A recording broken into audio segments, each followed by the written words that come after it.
Hi, I'm Maddie May. I'm 20 years old and I like to make videos instead of fill diaries. Well, actually, that's not true. I do that too. Really, I just have a lot of words that I choose to share. Some of the time, they aren't really important. No one needs video proof of me going to school, hanging out with friends, or the morning light I'm obsessed with in my room. But alas, I guess I have that footage if need be. One thing I think is worth talking about is the experience of ages 18 through 20. The thing is that literally no one warned me. And maybe that's a good thing, because going into things the last 2 years fearlessly and wholeheartedly taught me so much about not only myself, but the people I surround myself with. Thoughts I had 2 years ago were, who will support me? Who will love me? Am I good enough for this person, this institution, this field of work? I didn't have much confidence in myself, or rather, I feared rejection. I had this problem coming into college that doesn't really sound like a problem to others, but I just loved too many things. Right, guys, we're here to study. I loved the way that science taught me what coffee actually looks like, how the human body can heal itself with time and the process that comes with it. I loved telling stories, writing them, filming them, creating them. I loved talking to people about things that they never talk about. I'm kind of going off on a tangent, but my freshman year, for the most part, was spent in my head.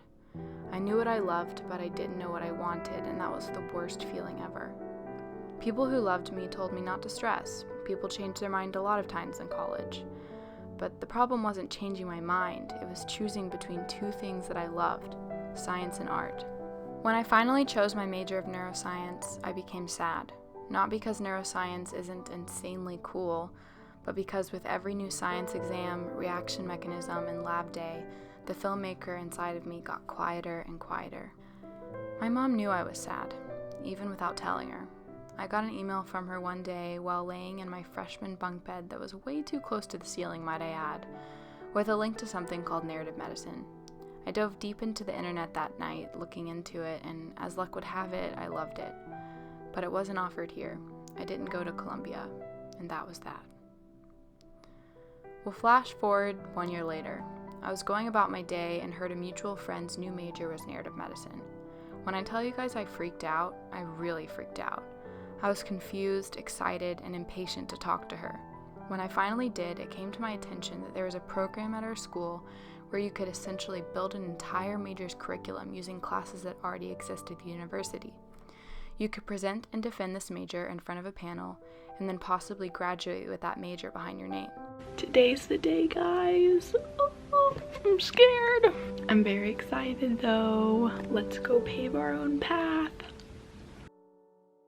So, I did just that. I built the major, specifically narrative medicine with a concentration in film. It's a mix of prerequisites for medical school, counseling classes, and film classes. I truly feel like I'm part of something bigger than myself. I feel content and excited about what I'm learning. And most importantly, I feel happy. This story is to say this: you can do both. You don't have to be a doctor and only be a science person. You don't have to be a writer and only be an English person. You don't have to like kids and only be a teacher. You can live out every single one of your dreams all at once. You are not defined by the single thing that you chose to study. And lastly, if you don't fit into a box, you just have to make one.